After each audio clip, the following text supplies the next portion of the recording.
Ag Bioscience, the #1 ag tech podcast globally, is now available on video. Hear from leaders and innovators across food, animal health, plant science, ag tech, and agriculture. Mondays at 6 a.m. on YouTube or wherever you get your podcasts. While you're there, subscribe and leave us a review. It's the Ag Bioscience Podcast with Agronovis Indiana. Get more information at agronovisindiana.com. The internet changed how we work. AI is changing what work gets done. A bank cut loan processing from days to hours. A student built an AI scheduler, improving on-time delivery from under 70% to over 90%. Most teams know AI matters, but aren't sure where to start. InAI is Indiana's statewide AI adoption effort, built with industry, academia, and community partners, helping you move from understanding to action. Visit inaiready.com. AI is going to move faster than that. 100% agree. It's just moving at a breakneck speed, and I believe it's the businesses at the beginning of that are just going to explode. Yeah. Hi, I'm Jayson Manship, host of Authentic and Agentic, presented by TechPoint. Every week on this show, we break down what's happening in AI and what it means for how we work, lead, and live. Join me for a human-focused conversation that keeps you ahead of the curve. This is the Authentic and Agentic podcast on the IBJ Media Podcast Network. Hi, friends. Jayson Manship here from the Authentic and Agentic podcast here on the IBJ Network. I am excited to come to you today. Sorry I'm a day late. I made a boo-boo, and I recorded the intros and the outros for this show yesterday so that I could get it out on Tuesday, which is our normal date, and I did not record my audio. And so hard to play back podcasts with no audio. So that's totally on me. So I see it bouncing up and down now on my screen as I'm watching. So I'm sure I'm doing it correctly this time, but sincere apologies. Let's get right to it though. This week I have a really cool interview for you with a guy named John Hurley. John is a serial entrepreneur. Crazy cool story on how he got his kind of startup roots in that space, working with some really big companies that are known entities here in the market, but weren't at the time. I mean, he took a chance and did some work with some people who were trying to figure it out, and it turned out great for him. What I love about the conversation with John, though, is we talk about the ups and the downs. He talks about what went well and what didn't. And he has a new product out that is really AI. It's built for AI, frankly. And I was excited to unpack that with him as well. So you're going to love my conversation with John. He is just awesome dude doing really cool things and has a cool story to tell. So I think you're going to enjoy that. Before we get to the interview, like we do every week, we're going to talk about the news. And so this week, I have a couple things for you that I find super interesting. First, I want to talk about models a little bit. Interestingly, I learned about this at lunch today, so you guys are going to get an extra tidbit that I didn't have in my original recording. But one of the things I think about, I get asked a lot about, is which model do you use? Which tool do you use? What does that look like? Generally, I'm relatively agnostic. It's all moving so fast and it changes every day. I learned about a website called arena.ai through my friend Andy Mork at Mork Productions, video production buddy of mine. Had lunch with him today, and he told me about arena.ai, and it is a ranking system, basically, of all of the models. So if you want to know who has the best image creating tool, or who has the best, text to video feature, or who has the best code capabilities, you can click around and find out which of these models performs the highest. And it is a kind of, they call it the arena, right? Where they're battling against each other to see which model is winning present day. Super cool, super interesting. It's kind of fun to see. I don't go so far down the weeds here they're all better than anything we've ever had before in human history. So find the tool you like, right? And go from there. But the reason I bring this arena piece up is because there was a story out on Tuesday from Anthropic. They've rolled out a new model called Claude Sonnet 5. What makes this different is that it's really targeting the mid-tier folks. So instead of chasing to be the most powerful, they are attempting to be the best bang for the buck. And so they are trying to enhance kind of the freemium model, the lower level tiers, so that you get more power for less cost instead of just being the most powerful, which I think is a really interesting play because it's making it better for the everyday average users like you and I, which is frankly why I've been telling more and more people every day to look at Claude as an option if you're not using it. Claude.ai. Download the app, use it for co-work, for chat, for code, for design. It's really awesome. Really, really great. And they have now made the case that Claude Sonnet 5 performs close to their flagship model, but at a much lower price. And it's available on the free models and the lower end paid versions, which I think is really interesting. They're making the case, like they want to, I've said this over and over again, but every one of these AI tools wants to be your operating system. They really want to be driving you, right? They want adoption. They want you to become hooked into their tech and their technology so that that's what learns you and relates to you and connects with you and has your history and your archive and your data and all the conversations that you've had. And so Claude is making the case that, hey, we're going to really empower these people at the kind of entry-level tiers to use our tool, and they're going to get a better service because we have a higher-powered model at a lower price point. It's not the highest power. We're not chasing the frontier, but we're building something that's great at the right price point. And so if you're interested, go check out both Arena AI and Claude Sonnet 5. I think these are two cool ways to just explore the idea of the AI arms race, as we call it, like who's winning and how's it going. Super cool. The second talking point I want to get into is there was a story in Politico about the leaders, the oligarchs, as I call them, the leaders in Silicon Valley that are driving these models, having a little bit of a backtrack on what it's doing to jobs. There was this conversation that they are, pushing too hard. I mean, you've heard people say that AI is going to take half the jobs in America, the white collar jobs. And the story now is that, hold on, wait a minute, maybe we over exaggerated this a little bit. Maybe it's not going to have that big of an impact. It's still coming, but maybe it's not going to be as big as we thought it was. And so let's unpack this for just a second. And to be clear, I got my source wrong. This is Axios from end of June 30th. The title of the article is AI Evangelists Chill Out on the Worker Bloodbath Rhetoric. And so basically what they're saying is that, we think that the failing AI costs could create new demand for workers. We were probably pretty wrong about the impact on white-collar work. It's ultimately creating more opportunity than it destroys. These are not the same talking points that the Sam Altmans and Mark Andreessens of the world said when AI first popped up on the scene. I mean, there was this doom and gloom scenario that all of jobs were going to be replaced by robots. And we're seeing the sentiment kind of, on the public side change. It's worsened, right? People are saying, hold on, maybe we don't want this. Talked about that last week. But we're also seeing these people that are on the tip of the spear saying, hold on, maybe our predictions were a little too big. And so they talked to a philosopher on the TED Radio Hour. And this was it's self-fulfilling prophecy, right? So when a tech executive says that in the future, we will use AI for everything and everywhere, they're actually trying to get you to act in a way that will fulfill their vision of the future.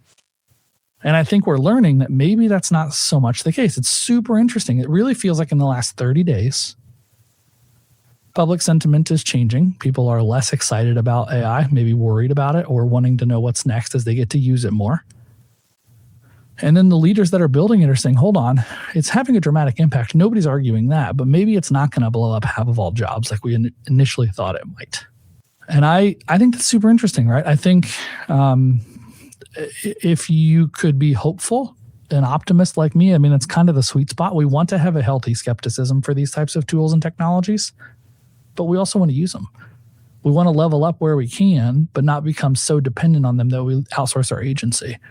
So I think this is probably a good thing. It's a little bit of like a push back, right? Guardrail to guardrail in some ways, where we're finding the center lane as we're going. So I just found that story super interesting as I was reading how some of these big leaders who were all AI all the time saying that it was going to change everything are now saying it is going to have a dramatic impact. We're not neglecting that or downplaying that, but it looks like the world's adapting. It looks like people are finding ways to become more powerful at their jobs in the short term, or at least in the real time right now. My third story is from Politico, so sorry about getting the sources mixed up, but this is a magazine article that popped up called how a coalition of the willing wants to change the agenda on AI. And this is important to us here in Indiana because there is a new startup nonprofit organization that has come out. It's called Raise Us. And it has support from the biggest of big AI tech companies, Amazon, OpenAI, Anthropic, Microsoft, etc. But why it matters is because this is a bipartisan coalition of politicos, people who know the world of politics and how to get stuff done at a political level, working together to help AI fit into the American workforce.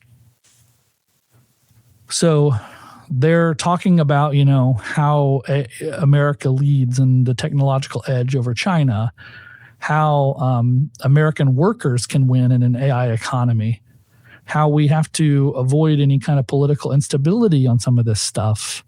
I mean, the big, hard conversations that we talk about every week, that's what this organization is talking about. And here, I mentioned Indiana. Here's why it matters. 2 leaders of this organization. One is Gina Raimondo. I don't know exactly how to pronounce her last name, but Gina is the former governor of Rhode Island. She is the former Commerce Secretary for the U.S., and many would call her the patron saint of pro-business Democrats. So she is a business-forward Democrat. And her compadre, her teammate in this is a guy named Eric Holcomb. He was the Republican governor here of the great state of Indiana, who many Republicans would probably call moderate. Eric had the task of taking over after Mike Pence got pushed up to vice president. And so Holcomb led the state of Indiana. I had a great relationship with him. I think he did a lot of great things for our state. But Eric and Gina are working together, one on the Democrat side, one on the Republican side, and they're trying to have a hard, big, difficult conversation about AI and how it fits into all of this. You hear me talk every single week about what matters, who's making these decisions, how it all happens. I'm encouraged that an organization like this exists. I don't know if it's the perfect solve. I don't know enough about how it's all put together and who's pushing buttons or pulling strings, but from the Politico write-up, it feels as bipartisan as could be at this point in the process. There are potential presidential candidates on both sides of the aisle that are engaging with this organization. And I think it's cool to see that. I would love to have Governor Holcomb on here at some point. I think he has a lot to offer for the conversation of AI, especially in this role. I mean, he is working at the highest of high levels to make sure that the leadership, people making the decisions, have all the facts, figures, and understandings of how these pieces fit together. So I don't know. I find that super interesting. I think it's something we should keep our finger on the pulse of, and I just really appreciate all of you guys who forwarded this to me and said something about it, because I think it's a really cool story that connects Indiana to the national conversation.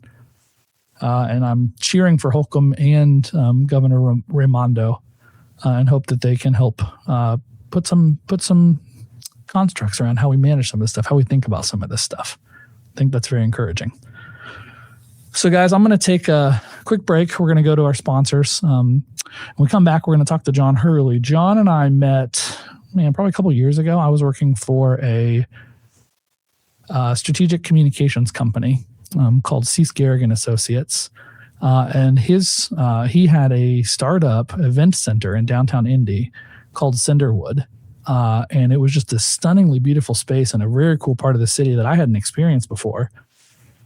And I stepped in and helped a little bit, but my business partner, Alicia Thomas, really took the lead on that. And we hosted a kickoff party for them that was a event with Visit Indy, which was a lot of fun. Had celebrity chef, master chef Kelsey Murphy, and had a magician, like a world-class magician, John Mobley, who's been on Penn and Teller a few different times. So that was my first experience interacting with John. We were just showcasing his new building, his new space, and kind of bringing together a community event. And so got to know him there, got to know him a little bit after that. But he is a super interesting dude. And I think you guys are going to love this conversation. It's full of ups and downs. It's full of wisdom. And it's really encouraging to see what he's building now. So when I come back from the break, we'll jump right into the interview with John Hurley. AI is changing how work gets done, and organizations across Indiana are figuring out what comes next. TechPoint's Community Connect brings together employers, higher education leaders, and emerging talent to explore how AI is reshaping the workforce and creating new opportunities for innovation. Join us July 24th for conversations, working sessions, and networking focused on the future of work. Register at techpoint.org/communityconnect. AI is transforming every industry, and Indiana Wesleyan University is preparing professionals to lead that change. IWU offers a Master of Science in AI and Data Analytics, a graduate certificate in AI Business Innovation, and an Applied AI Analytics concentration, all designed for working adults. Flexible, online, Christ-centered, and grounded in biblical ethics. Discover how IWU can help you find the way forward. Visit indwest.edu.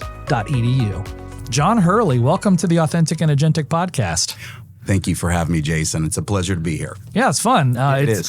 Folks, if you're listening in and you hear weird noises later, we are in my podcast studio, which is upstairs at Moonshot Games, and I didn't realize when we booked this, Pokemon Camp is going on this week. That's what you said. So literally on the other side of the studio walls, there's kids playing like carnival games. Having a great time. They're having living their best life. Exactly. Right? So we're in here having to work, talk. Yeah, exactly. So apologies if there's any noises as the show goes on. Sure. But John, thrilled to have you. Thrilled to be here. Seriously. Thank You and I met not long ago. A couple years ago. Yeah. A couple years ago. I was at a time working for a strategic communications company called C. Scarig. Mm-hmm. And we had connected with you to help promote one of your ventures. Yes. So what I know about you is you have lots of ventures. A few, and sometimes too many, and sometimes probably like you, Jayson. From what I understand, you kind of have your hands in a lot of different places. Sure. So you're constantly It's the entrepreneur in us. It is, and you got to control it a little bit. Well, walk us through your journey. Help the listeners absolutely. who don't know how you got to where you are today. Yeah, so I'll keep it brief. I was really fortunate to come into my passion early in my life. So around 21, 22, got a job doing tech support at a local web design company. How fun. A local ISP, back when we used to dial in. And they happened to have 2 or 3 guys that would do web design for their customers on the side. And right then and there, I knew that's exactly what I wanted to do with the rest of my life. I just fell in love with the internet, the opportunities. And remember, back then, this would be probably 99, 98. So early days. Early days, right? Like there wasn't broadband. So nobody really understood it. We all knew it was there, much like AI, right? So, I was kind of early on in that and just met these tremendously smart, driven people, just an amazing team. And I fell in love with this web design. We started doing kind of web design on the side. This company got purchased. They allowed us to acquire all their customers, and we started a web design. Off to the races. Yeah, off to the races. 22 years old, built the largest web development company in the city called Web Excellence. I think we were up to 40 people at one time. Wow. I'm 24, 25, just flying by the seat of my pants. I can't even imagine. It was crazy, right? So, and stress to the max, trying to sweat payroll, trying to get people in, really just people always ask, well, where'd you go to school? I go, I went to school at Hard Knocks, man. And it was hard. It was hard. But along the way, I met some other really passionate people. One by the name of Chris Baggett. Oh, yeah. Yes. So Chris, local legend. So Chris says, hey, we have this idea to send web pages in email. That was a hard concept to understand. And I mean, we're talking, this was 99 when he was pitching us this idea. And that was the best way to describe it. And he said, I heard that you and this guy named Ben are really good at doing these types of not just websites, but actually applications. I'll tell you what, I'll give you some equity of this company. Now, listen, man, I mean, I'm 20, 21, 22. I'm not very old. I don't even know what all that means, right? So anyway, I won't bore you with the details. Wait, just so we're clear, this company is ExactTarget. This company's ExactTarget. Which is now Salesforce. Is now Salesforce. So a little bit of equity on the front end of that was probably a good move. Yeah, so these are things terminology-wise, Jayson. I just was like, what? Friends and family? And, So, wild. Yeah, it is. So we get some equity in the company. My business partner and I, and actually another guy by the name of Larry Zori, big guy, love him, great mentor. Anyway, we started building this project and obviously turned into what it did. That actually started, the development started in the back of my house with Web Excellence. So we were able to build out ExactTarget. At the same time, we started connecting with another little company at the time, very little company. This was actually before we met ExactTarget, called Angie's List. And they were like, hey, I heard you guys make websites. And we're like, yeah, what do you want? We built their first form and database for what became really a tech company, but at that time was actually just a publication. We built that first app. Now, here's the funniest part. We took equity in ExactTarget. Yeah. They were like, hey, I was talking to these guys. I heard you're giving equity. Can we give you equity? We're like, ooh. We need to actually pay it at some point. Right. So I got payroll. I could have had equity in two companies. Two of the best IPO. Wow. True story. So we grew that, and along the way met some amazing Scott Dorsey. Yeah. If you know him, he's just one of the best. And salt of the earth. Guy's just like genuine. And he was a mentor with me without even knowing he was my mentor. Like I would just look at him and just. I think that's true for probably hundreds, if not thousands, of people in this ecosystem. Yeah. He really just does permeate out, and like what they've been able to hand to the city of Indianapolis and the state of Indiana is remarkable. And he has just so much humility and anyway, great, just amazing leader. And he said we had went to lunch one day after a meeting that we were having with Web Excellence and ExactTarget, and he said, John, you got to have a product, man. You got to get out of the design business. Yeah, trading your time for money. Yes, and I looked at him in all sincerity, go, I know, I just don't know what it is. So anyway, so a lot of so that kind of I did an employee buyout with that. Really tried to reposition myself. Took what we knew, which was hosting and design. Created a product called FTP Hosting at the time. We turned that into another company called SmartFile, same company. Listen, we got profitable very quickly. I'll be honest, I was early 30s and had ego, and I'm like, well, I'm seeing everybody raise money. Why can't I? So I decided I'm going to go out and raise money. Did a capital round on that for $1.5 million. Wasn't the best decision for me. Why? Because I did it for the wrong reasons. Ooh. And now but you don't know any better. You're young and dumb and excited for the world, right? You don't. And I did it for the wrong reasons. So I look at Angie's, they did it, they did it because they had to do it. And ExactTarget, same thing. Yeah. We didn't need to. We're profitable. Yeah. I didn't have to have a board of directors, right? I had a phenomenal culture. I mean, I think at that time we're maybe 20, 25 people, and people came into work and loved it. A lot of people don't realize when you bring in money, you bring in responsibility.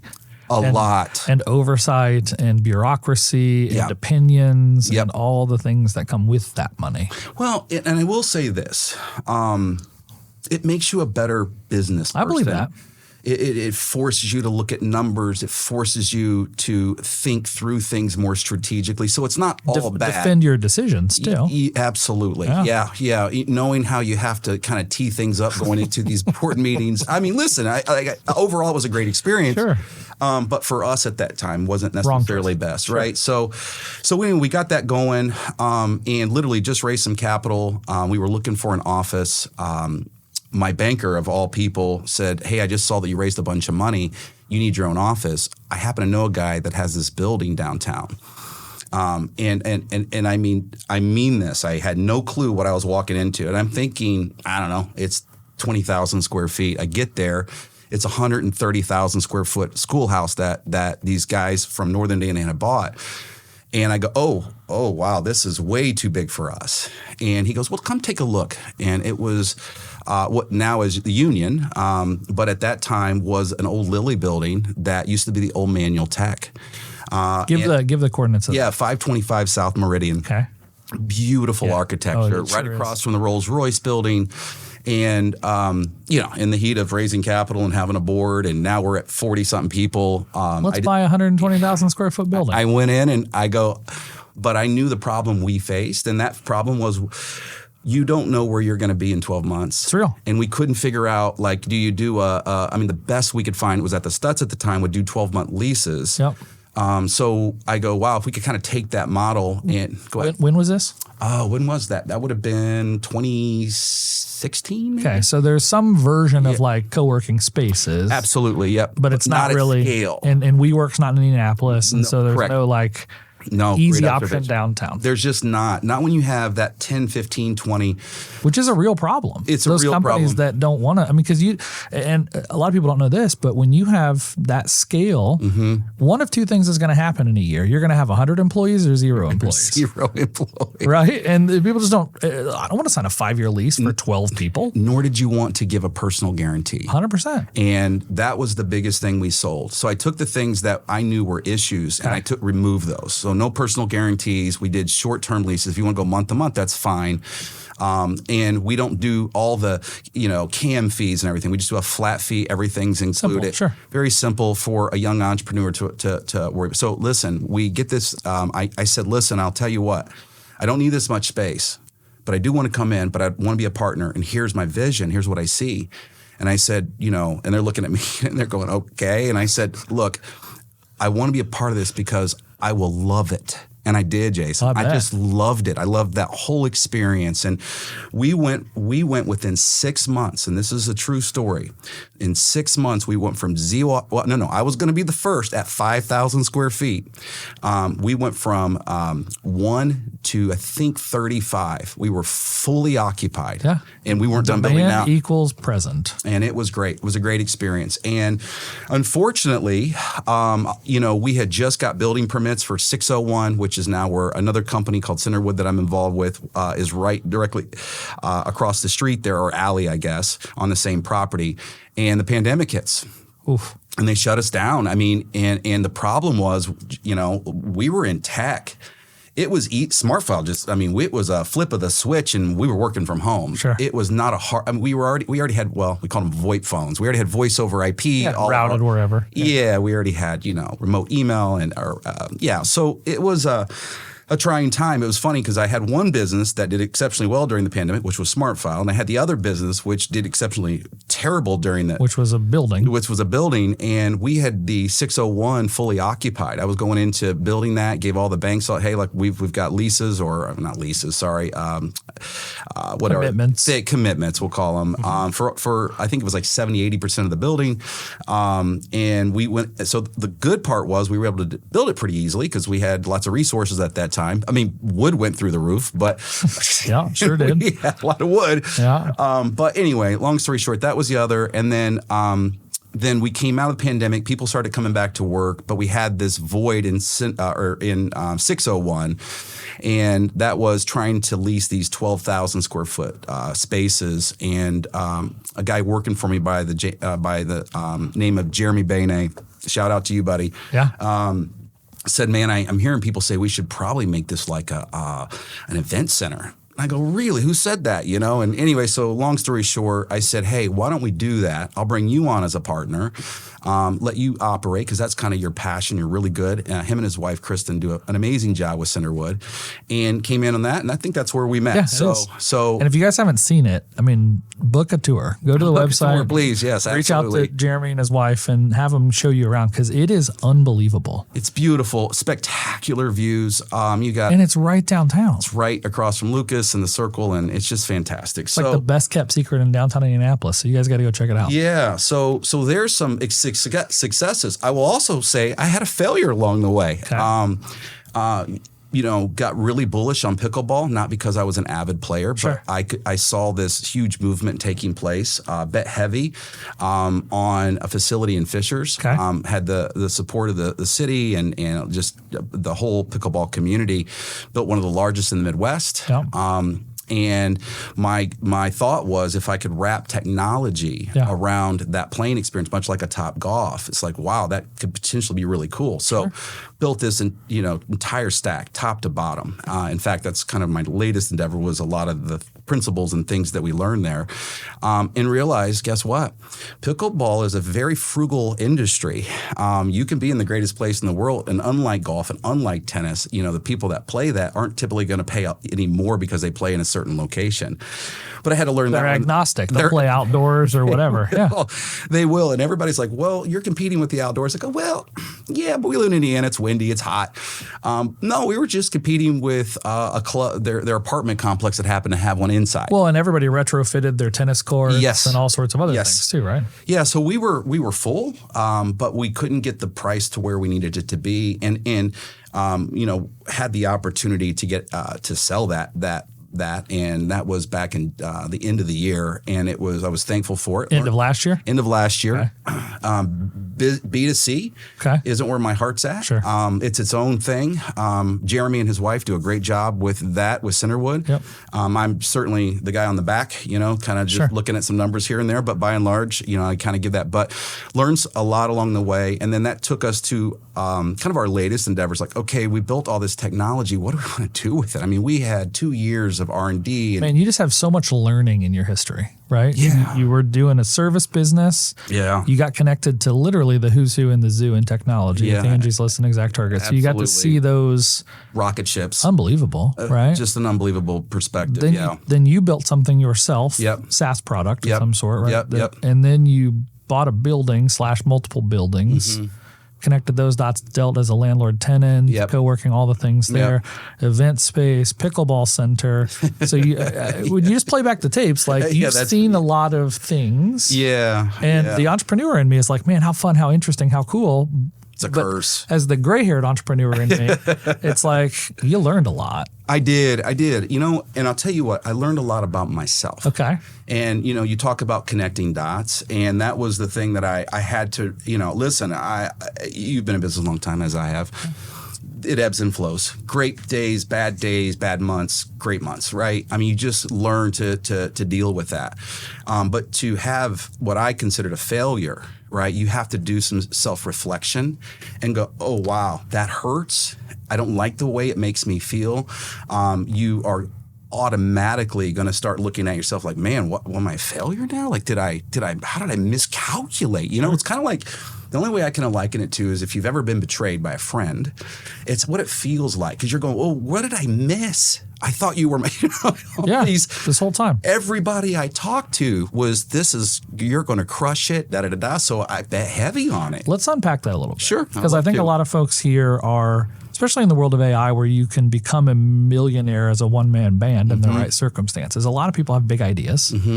In Indiana, historically, most people I interact with aren't risk takers. The entrepreneurial folks like you and I are. And one of the things they teach in Silicon Valley is fail fast, right? So like failure is a part of entrepreneurship. 100%. You went through a failure, absolutely. Somewhat public failure too, right? Absolutely. I mean, like it was connected to the city and all sides of other stuff. Absolutely. You didn't there was no misdeeds on there or anything, right? But right, something you very much thought of was going to be a passionate success. about, got people plugged into it, invested in it, right? And that hurts too when you get your friends and family plugged rough. in and it doesn't take off. So does that stop you from taking the next bet? Does that slow you down? Does that have you? That's a great question. For me personally, it was a time of reflection. And if I really am honest, in the 20 years I've been in business for myself, I've never really taken that time. And because you're just on to the next thing. I'm just on to the next thing. So what I did is I said, okay, I can't control the outcome of that. That just is what it is. You fail fast, right? I liken it to this. The most precious resource that we all have is not the money in our bank, it's our time. And it's like, okay, do I want to do that for 3 or 4 more years and end up okay? And I go, no. That's an interesting challenge. A lot of people really struggle with that. Yes, and I've seen it. Because they're pot committed, right? Because they've I've watched that one play out. It's real. Yeah, it's a very real thing. I'm just going to pull this thing out, but if you just shot in the head today and stopped and started something new that had more upside, it sounds like that's the decision that was the decision we made. Absolutely. So tell me about this upside then. Yeah, so we took this opportunity, or I took this opportunity, and I had a lot of self-reflection. And one of the things I decided to do very early on was like, okay, John, what are the things I can control? Okay, well, I can control what I do as soon as I get out of bed. Sure. I can control that right away, right? So I said, hey, I'm not in a very healthy place. So I'm gonna just start exercising a little bit. And that exercise went from 2 days to 3 to 5. And it's like, okay, well, maybe I can help my diet. And then all of a sudden I'm getting some wins, Jayson. And then I'm like, okay, John, what am I passionate about? And I said, okay, if I go back in my professional career and go, well, when are my happy times? It wasn't the exits. They're okay. Sure, they're fun. Very short-lived, though, they are. And I realized this. It was the people I got to work with. It was when we sat in the room and we whiteboarded and we came up with something, right, a concept, and the smiles and the way that made me feel. And I said, okay, all right, well, what would it take for me to, well, I know tech. I love tech. I love creating products that people use that they find value in. And I love creating these teams that I get to be kind of team captain and pick who I want on my team. I mean, how cool is that? You know, if you've got a Miles, like, I like you, come work here and come be part of this thing. And I just started doing that. And at the same time, I had a house that I was working on to actually rent out. And it gave me time to just do really manual stuff, but give me time to mentally think of what our next move was. And thankfully, I've got amazing people around me. And we just took kind of what we had learned at Dink and came up with this tokenization thing. It's like, well, where else can we use that? AI is exploding. We had just started to dabble in it at that time. That was a year ago. And we kind of got to Walleta as kind of the outcome of all that. But back to that time of reflection, it was needed. And I wish if I could have one do-over, but you got to short-term memory, you know. I wish I would have, when we sold, when SmartFile got acquired, and that got acquired like 3 years ago. I wish I would have taken that time to do the same thing. It's just rest, man. Yeah. Just rest. Yeah. You know. So I don't know if that. That's great. Well, it's great. And so, I mean, I think that journey is important for people to hear, because there's some parts of entrepreneurship that sounds so exotic and amazing. They hear about got an equity stake in Exact Target and yada, yada, yada. And it's like, oh man, I want that. But they don't know what goes in behind the scenes, right? And so really appreciate the honesty there and just kind of unpacking that for us. No, it's good. And I know a lot of entrepreneurs that do a lot of different things, as you probably do, right? And I can tell you, it's hard. It's hard. And you just have to know it's going to be really hard. And I don't want to say, well, it's just okay to fail. No, it's, I mean, you don't want that. No one wants to fail. Right? No one tries to fail. Right. But I talked about the pandemic. Who could have ever? Sure. I remember saying to my partners, I said, man, we own some of the best dirt in the state of Indiana. And this thing is just, we couldn't look 2 steps. We could have never come up with that. And you just have to be willing to make those adjustments. So anyway, but no, I appreciate the question, and it's a good time, and kind of going into this next chapter, I'm laser focused. Let's talk about this. Yeah. So I want to unpack this. So it's Walleta. Walleta. Yep. Give me the elevator pitch first, and then we'll dig into the weeds. Yep. So I've been in businesses. Every business I've been in, one of the biggest challenges my business faces, or me as an entrepreneur faces, is what do I charge my customer? What do we charge? Yeah. Okay. And what's the first thing we do? We go out and we see what our competitors are doing. Sure. Well, what are they charging? What will the market kind of tolerate, right? So we figured, okay, with today's inputs and data sources and tools that can actually help us make informative decisions, what if we put all those together to help the entrepreneur know what to charge their customer and when to charge them? So we had, like I mentioned with Dink, we had built this token system that basically kept track of tokens. We took the so for the non-AI folk in the room. Please, yep. Unpack that. Yeah, so tokens is really a new way to charge customers. So let's keep it in the SaaS world for a while. Okay. SaaS is we would charge a monthly price, and we would feature gate. So maybe you got free, there's a free package, there's a $30, and then you go from 1 user to 3 users. That would be a feature, right? Or you get branding, or you get API access. Yeah.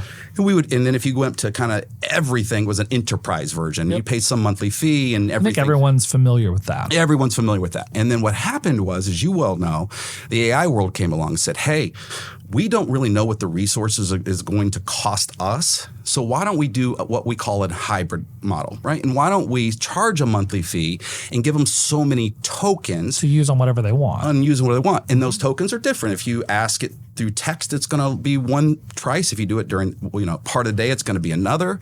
At night, it's a little cheaper. So they came up with this monetization structure to really kind of protect them a little bit. Almost usage-based. It's all usage-based. You got it. But the usage is even different. That's right, because generating an image costs more than getting compute, a text response. You got it. Yep. So they came up with this model. Well, the problem with that is, first of all, let's talk about the good with that. As a SaaS guy, you always had kind of these three categories of people. You had your users. Those are the people that paid you and used it appropriately, right? Yeah. And then you had your abusers. And these are the ones you're always watching, right? They, in SmartFile's case, we had unlimited storage, and they're putting, at that time, 15 terabytes there, and they're paying us $30 a month. Sure. And then they're telling their friends that are going to abuse it to do the same thing. So now you just have a group of abusers. So we're constantly, and it was so funny, we used to constantly monitor that segment of customers.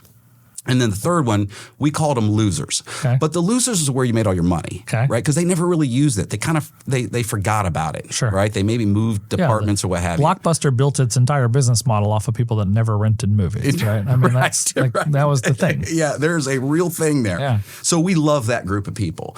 Well, with tokenization, that changes everything, right? Because you're basically going to pay a flat fee. If you abuse it, great. You're going to be charged more, right? So the business is going to be compensated.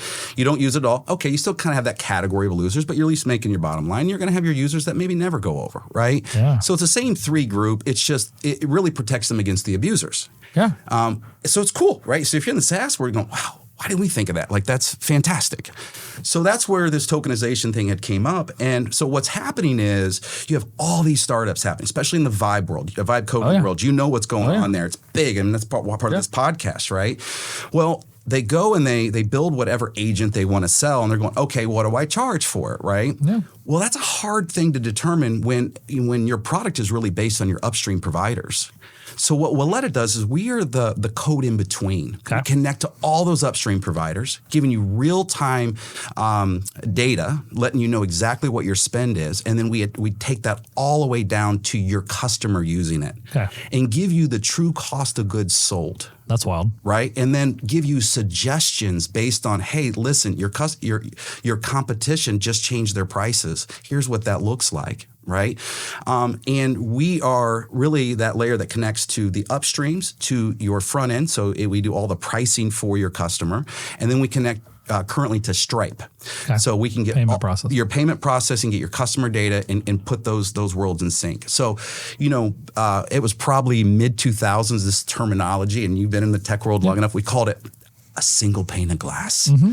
Well, that single pane of glass gave us information, or gave us the information for us to make informative decisions. What we have today is not just a single pane of glass.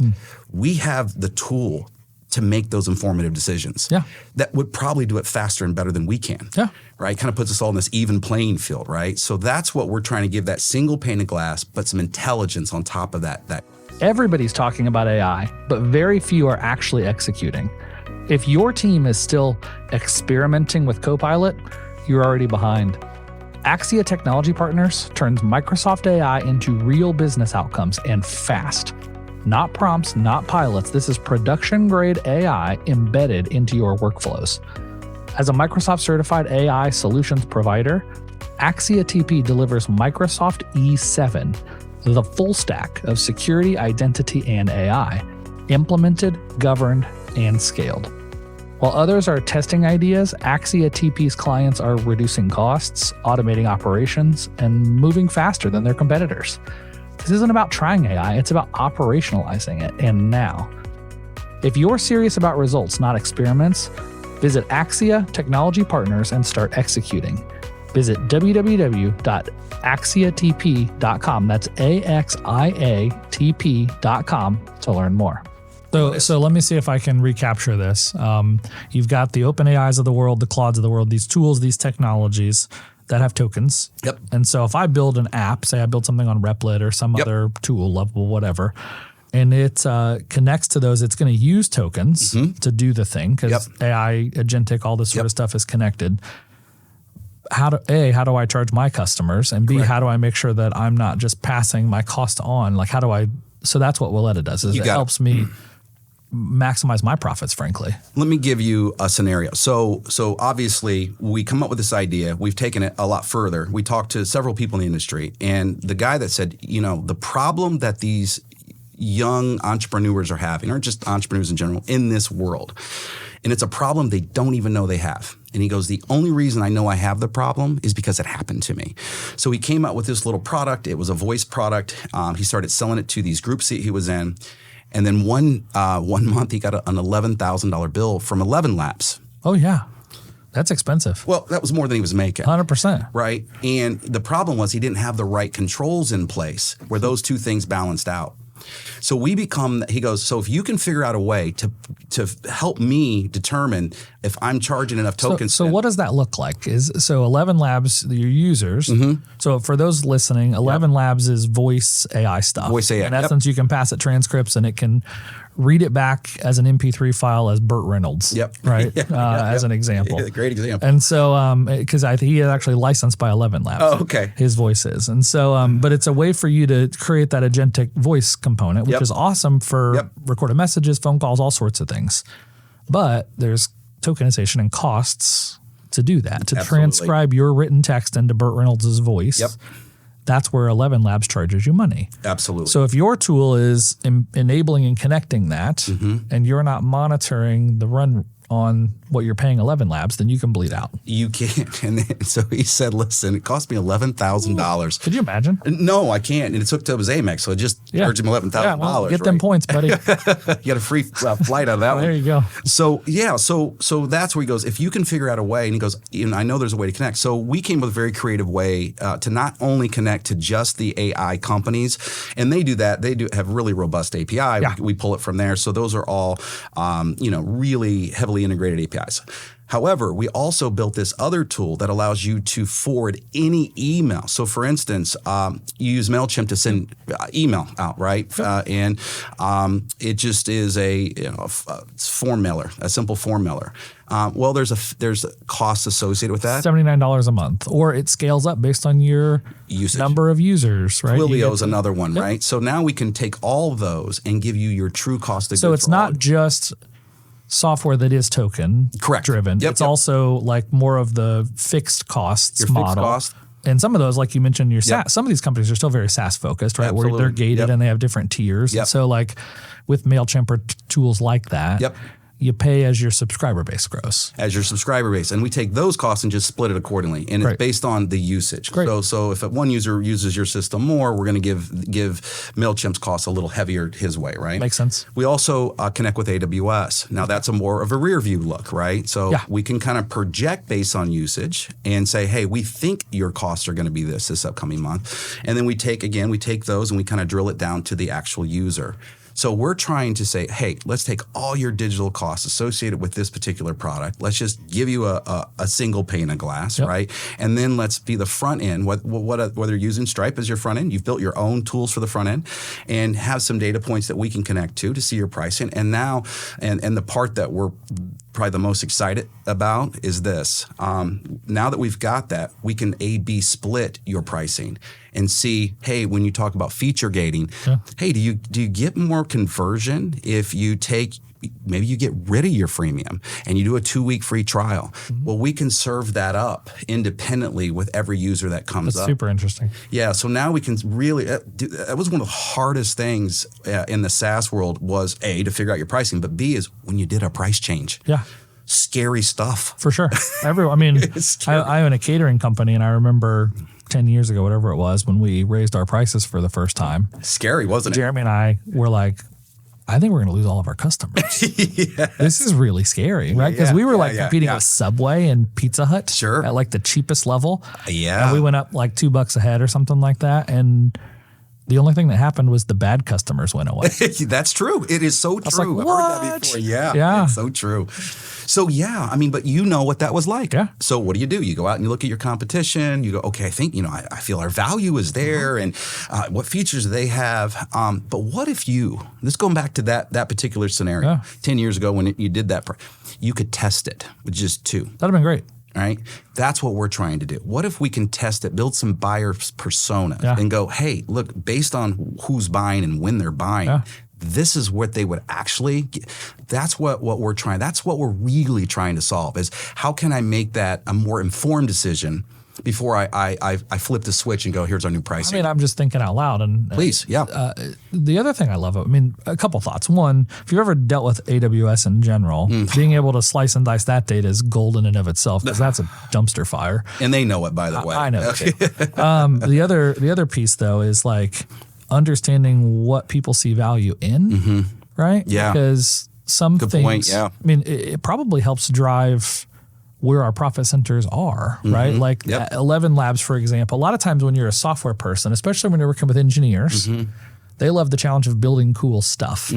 Or if you're designing a product, you're thinking about like, what would I want? Or maybe even do focus groups or whatever your process is.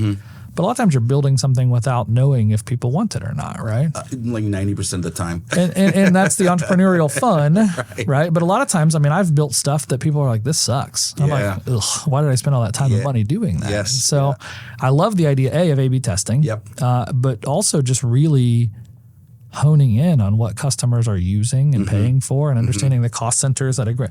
I mean, think about it this way, guys, like a buffet, right? So I'm Golden Corral or Sirloin Stockade or whatever these places are nowadays.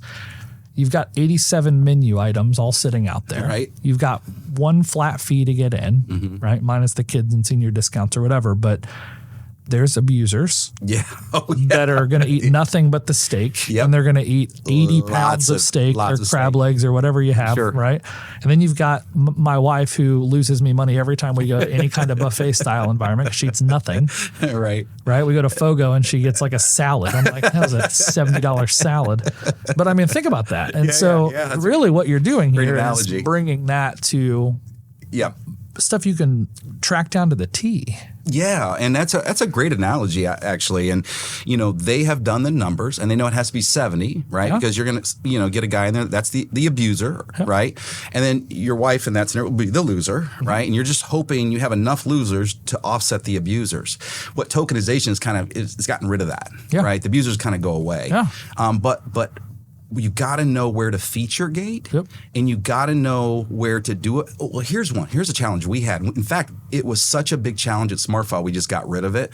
We didn't know what our freemium cost the business. It sounds crazy, but we could make some pretty good guesses, but maybe we're 80% I believe right. That. Sure. It's just so hard. So we really want to open that window up to say, hey, this is what it costs. Because I can say it's this segment of customers that utilize this much spend, upstream spend, right? And I know what that costs my business. So that's the challenge we're trying to. We think it's we think it's a good product market fit. The total addressable market is in the billions. Who are the customers? Right now we are going from the bottom up. So we are going to start with that vibe coding community, those early startups that are just now going, wait a second. I've got a thing. How do I charge for it? How do I charge for it? So we've did a heavy integration with make.com. Great. That's our starting point. We certainly have a very robust API. We've got webhooks, right? So if you're a little bit more mature, we would love to, kind of help integrate. And we are at the MVP. We just went live with our MVP last week. Wow, congrats. So excited. So we have 3 people that are ready to, utilize it. We're on the process of onboarding. And, we are going to learn the problems that we need to, but we are always looking for these early stage companies. We'd love to do it in our backyard and keep that local as we can, but get people onboarded to start utilizing. Let's dig into the entrepreneurship side of this a little bit. Why start at the bottom? Because I believe that the need is the greatest there. Okay. I do. There are token companies out there. They don't have the back end piece for the upstream provider, so they can't give you really the cost. There are some products that do just cost. There's not any that really do both, and I believe that need is much greater at the bottom. And I believe that market is going to explode. Oh, 100%. It already is. I talk to someone every week who, hey, I built this thing. How do I sell it? How do I sell it? How do I take this to the next level? Because I solved a problem for my business and every other insurance agent has this same problem, right? Every other baker has this same problem. Every other mechanic has this same problem. And that's the market we really want to go after. And we are doing a kind of a product first approach. You know, we've went heavy on the product, made it as easy to onboard as we possibly can. You know, you search, you find us, we solve your problem, you plug and play, and you know, if you already set prices, great. If you haven't, we can help you make some informed decisions. We can connect to your upstream providers very easily. So we believe that it's just a very frictionless onboarding process. So we really want to go after that. And I believe, and I would, as you know, you're in this world, but for your listeners, I would say this, especially for people that have heard about AI and go, hey, they know it's going to change the world. I started a web design company in 99. Okay. We were early on. I remember approaching my mother-in-law and saying, she owned a pizza place, going, you need to have a website. Let me help you. And she's like, well, why? And we laugh at that now, right? Why? Because everybody's going to have one. Well, it took about 10 years for those small mom and pops, maybe even 15 years, 2010, 2015, they go, oh yeah, I've got to have one. AI is going to move faster than that. 100% agree. Because the thing that we have now that we didn't have then is the internet and phones. It's just moving at a breakneck speed. And, you know, I believe it's the businesses at the beginning of that are just going to explode. It's a cheat code, right? And it's like I tell folks, it's an Iron Man suit. You put it on, you're a superhero. And so and I also say all the time, like when it comes to AI, you're either on the train or you're getting hit by the train. You're getting there's no question. Like I'll catch the next one, right? I'm not afraid of it. I think, you know, I wasn't afraid of the internet. You know, I wasn't afraid of having websites and apps. It just was. I'm not afraid of this. I believe that, you know, but you've got to understand it and know how it's going to be part of our lives. And the best way I can describe it, it puts us all on an even playing field. Sure does. You know? Yeah, I mean, that's the thing that a lot of folks don't understand is that I can start up a company today with some digital marketing expertise and an AI capable small team, even just myself, and I could go build something that probably competes with a lot of businesses out there if I just dedicated my time to it, right? Because agreed. I have 10 people working for me day one. For free or for tokens, right? And so, I mean, that's a thing people just don't really fully grasp yet. And as I think through that, like the world's changing in a big way. I think people don't know what that means yet. This product sounds super interesting because I think that a lot of people are going to need to understand their cost structure and their service offerings. All businesses do, So we're going to hopefully give them kind of the tools. I mean, listen, you know, it wasn't until later on in my business career that I really started to look at numbers and understand numbers. I was front man. I was salesman. Hey, if I just sell enough, who cares? Well, I'm going to stop you for just a second because that's a really important lesson and one that I probably am still working on, but it's a constant journey for me. It's really easy to get excited about gross sales and top line numbers. It is, I know. But at the end of the day, you don't pay your mortgage with the top line sales. You pay your mortgage by what comes out the bottom of the business. And people don't always realize that. I mean, I've been a part of companies that do $5 or $10 million in revenue and show a loss. And not because we're trying to be strategic with our taxes. It's because we just ran a crappy company. Yeah, no, it's one of the hardest things for any entrepreneur. And I even deal with it today with you talking to younger. I was like, what are your numbers? Know your numbers. And what I learned and I thought was interesting for even the way my brain was, I actually enjoyed it. I go, oh, okay. Now it's a game at some point. Once you get into it, you're like, okay, I can tweak this and make this better. And it is. And it's also allows you to speak a language, right? And when you're talking to your employees, you're talking to your accountants or your I said, you know, one of the good things about raising money, it makes you a better entrepreneur. To talk to your board, right? And be able to say, hey, here's what we're trying to do and really understanding what those lines mean. So for us to create those templates to make that easier, and we call them KPIs, but to give you really informative data. Here's one for us that was probably the biggest is what people don't realize if people prepay for tokens and they only use half of those, okay, that's the other half's a liability to the business. And you have to show that as a liability. Meaning, if somebody came in and redeemed all those tokens at the same time, it could impact the business. Run on the bank. You got it. It'll be a run on the bank. So it's giving you those KPIs to let the business owner know, hey, here's what's happening, and to make those informed decisions. So we short tangent there, but I own a game store and we buy Pokemon collections and Magic the Gathering collections and these sorts of things from folks. awesome. And it's nerdy. It's Yeah, like I love the it though. coolest That's thing, right? like, I love it. I love it. But we offer cash or store credit, and we give you a bump for store credit. It's a very common practice. Yep. There's 5,000 of these stores across the country. And most of them don't realize what their outstanding store credit balances are, and don't realize that that is a liability on your business. If someone cashes in all their store credit at once, it could hurt. it could, especially like when that hot item comes out that everybody wants, that's your, it's wild. Yeah. It's just wild to think about. It is. And if, hopefully you're tracking that. Oh, for sure. Right. And what we learned, at least at Dink, is we gained some confidence going, hey, redemption's going to look like this, so we can make some key assumptions. 12% of gift cards never get redeemed. Yeah. And ours was really higher. Sure. Because the more of those, what we called Dink dollars at the time. So that was nobody was doing anything like that. It was like, it was buying these dollars in advance. And the more you bought, right? So it gave us cash flow, right? The cheaper your play became. But as we start looking, they're going, oh man, I think at one point $180,000 of these dollars that were a liability business. But what we also learned is that, gosh, I mean, it was actually, it never went down. It always went up. So anyway. Well, let's talk about this new, the learnings from this new product to Dink. And here's where I want to go with this is the tokenization concept, the usage concept, the idea of paying for use instead of paying a monthly fee. Sure. Right? I mean, there are some synergies there between physical space. Oh, absolutely. And digital tokens. Mm-hmm. You worked on this at Dink. That was the kind of the premise that drove this. Yep. Found that wasn't great business. Is that because of pickleball? Is that because the tokenization? Where we knew we had something is we had outside clubs reaching out to us asking how can we get that concept into our club, because the best thing they had was it was after the fact. They could only, if they were going to do some sort of usage based, they could only bill at the end of the month. Sure. Well, that became a liability too, because credit cards failed. People left town, whatever. So they had a girl. This particular gentleman had 3 clubs, the biggest clubs in St. Louis. It was in St. Louis. I won't mention the clubs, but and he had a dedicated person to go do that one job. Yeah. He goes, well, if we could flip that, he goes, now we can get people. We can monetize the other way. So yeah, go ahead. So does this play out to? I mean, you experienced as an office space owner. Yep. We have the Salesforce Tower, which bringing this whole thing full circle, right? Downtown Indianapolis.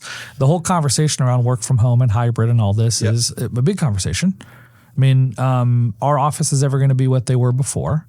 Are we going to see more rent by, awful analogy, but rent by the hour, right? Mm-hmm. Rent by the day, rent by the whatevers. Mm-hmm. Does all this kind of mesh together in some place in the future in a physical world, or is it still so far-fetched that it's like, I don't see this. Well, here's where I'm at with office space. We are getting back to going to the office. I believe that, and I've seen that firsthand. Yeah. We need people. It's part of our nature. We need humans. And, when you start a business, I'd say it's kind of wartime, right? And I never had an office. As big as we grew, didn't have an office. I just felt like that I'd use a boardroom if I needed it.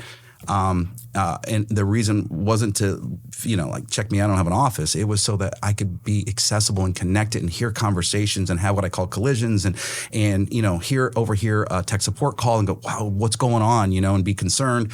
Like, we need that, especially in the early days. I cannot stress that enough. You have to have it. The other thing it does, when I talked about, whiteboarding in the creativity, it creates a culture. It's so hard to create a culture remotely. If you come into a remote work environment, that culture is somewhat established, whatever that may be. And I think that is the lifeblood of any organization, is the people that you work around. And so I believe, I think what will probably happen, and I was starting to see it happen, I was in that business for a while, was Fridays were kind of iffy. Mm-hmm. People left around 12. Mm-hmm. I see workdays getting a little longer during the week, and that, hey, we'll go ahead and work from home on Friday, give people that flexibility. But I believe this total remote work thing is completely going away. It has to. I even have a membership to launch. I mean, here but I just need to be around people. Yeah. So I guess I wonder if there's a model there where you originally started Union and trying to be friendly to the SaaS companies and the companies that couldn't sign these big leases and stuff. If there's some hybrid conversion there between the I rent a desk versus I tokenization. So every time I get a cup of coffee, it depletes, and every time I do this, it depletes. And well, maybe we can start another business. No, I don't know. I've told my wife I'm not allowed. I'm cut off. I'm cut off. Currently cut off. Oh, that's great. But I mean, just think about like Fogo. If you go great idea. If you go into Fogo and you pay $50 to get in, or Got 30 like or whatever, pricing, right? Right. And then you get they weigh your ribeye as they cut it off, and it credits some off, and then this cuts. I mean, you could really it's weird, and it's probably too far fetched to think about, but it's fascinating. I think what's happening, we're seeing it. And Uber kind of programmed us, right? I just mentioned surge pricing, and then you hear, I think it was Wendy's was doing it for a little while. I was like, hey, why don't we make our pricing cheaper? I mean, they've kind of always done it. Hey, happy hours and things like that, right?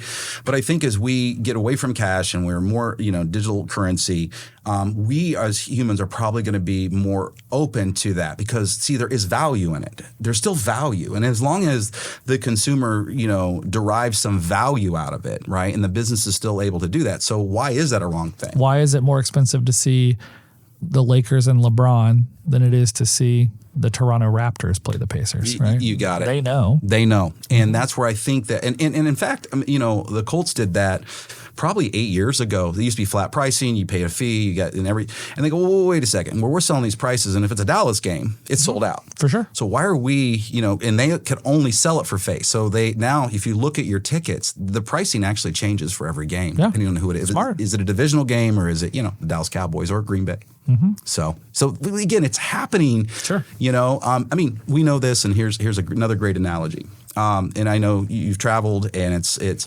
and I know, if you're going to take your family on a holiday to, we'll say, even Florida for Christmas week, you're going to pay a lot more. Sure. Your flights are more, your hotel is more, right? We're conditioned to know that. So that in some ways is dynamic pricing. It's literally one of the greatest things about homeschooling our children is that we don't have the typical spring break, fall break schedules. You get to cheat. So we get to go to, we took them to Europe. We're going to Amsterdam in a couple weeks. Good for you, man. We just get to travel for half price because we don't have to do it the same week everybody else does it. You talk about your kids. What a blessing. It's pretty fun.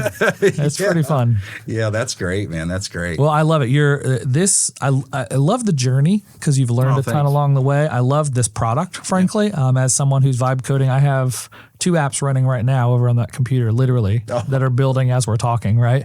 And so I do this all day long. I love it. I currently just do it for myself. Sure. And I'm just building stuff to make my businesses run better. Sure. Which is wild. Yeah. What a supercharge. But I could absolutely see a use case where understanding our cost, even at that level, even for my own companies, even if I'm not trying to sell it. But maybe you decide to monetize. Sure. So this would be that next piece to do that. And we want to make that as easy as we possibly can. So how do people find out about you? So a couple ways. If you go to Walleta.io. Spell that. Walleta,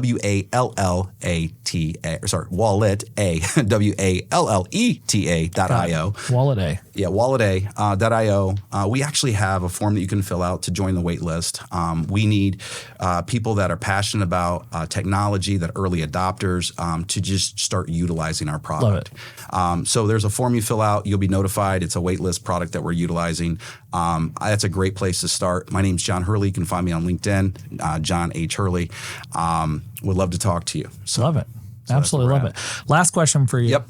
I ask everyone this. We're looking at the world of AI. You have historical perspective on the internet and how the world's changed and where things are going. You and I are aligned that it's moving faster than the world's ever moved. Ever. Right? But I feel it in you, and I feel the same way. I'm an optimist still. I see the positives ahead.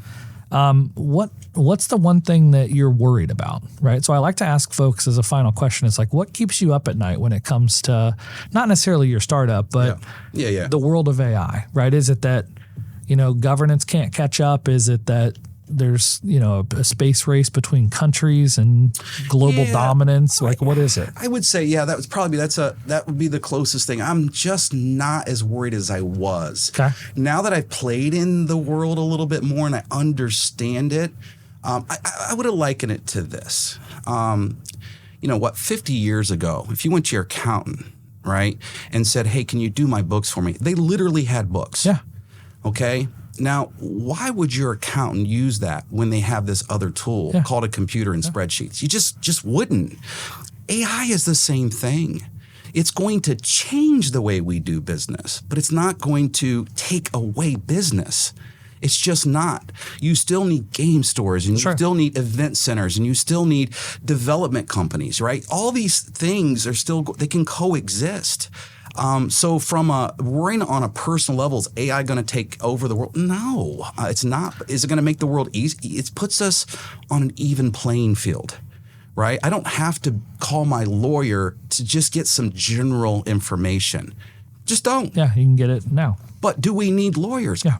Absolutely need lawyers, right? So can't take that bot to court. No. They were wrong. Right. No, you're just going to. So in terms of the only thing I think you mentioned it. I would say that, and I'm glad you would be, okay, where does the U.S. stand in terms of that? And I'm kind of the thinking, hey, let's get out of the way and let us be a dominant force just because that's what we do. Yeah. Right? We lean into innovation. We lean into entrepreneurs. We embrace new technology. We're not afraid to take chances. That is what I grew up knowing about this great country that we live in, right? Sure. So it's like, let's just get it and let that be what it is. But outside of that, no, I don't have these great concerns around AI. Call me naive. I don't think you're naive. My board game store that we sell cardboard to sit around a table and roll dice and things is having record years, right? Like people are so excited to be human again. Yeah. Right. And so, yes, maybe we work on AI or inboxes or emails or whatever else, but my hope is that it frees up our time so we get to do more vacations and do more leisure activities and spend more time thinking and right? And we'll see. We'll see where the world goes, but it's going to go. And to your point, it's like the train is a moving.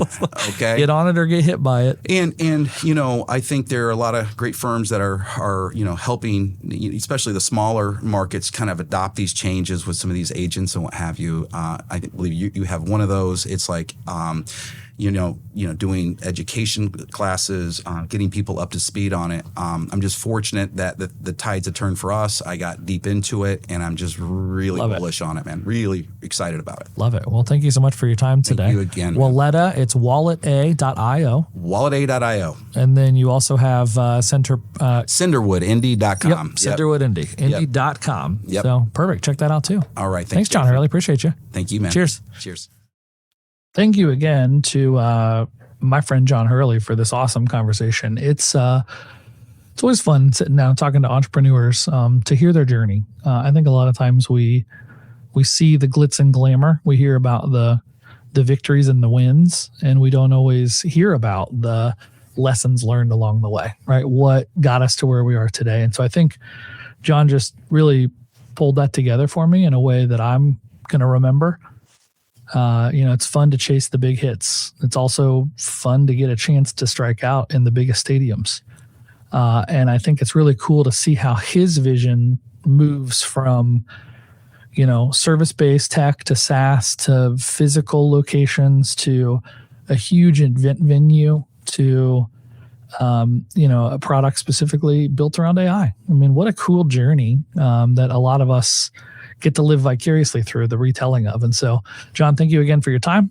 Folks, if you are building anything in AI and interested in tokenization and billing and those sorts of things, go check out Walleta. Sounds awesome.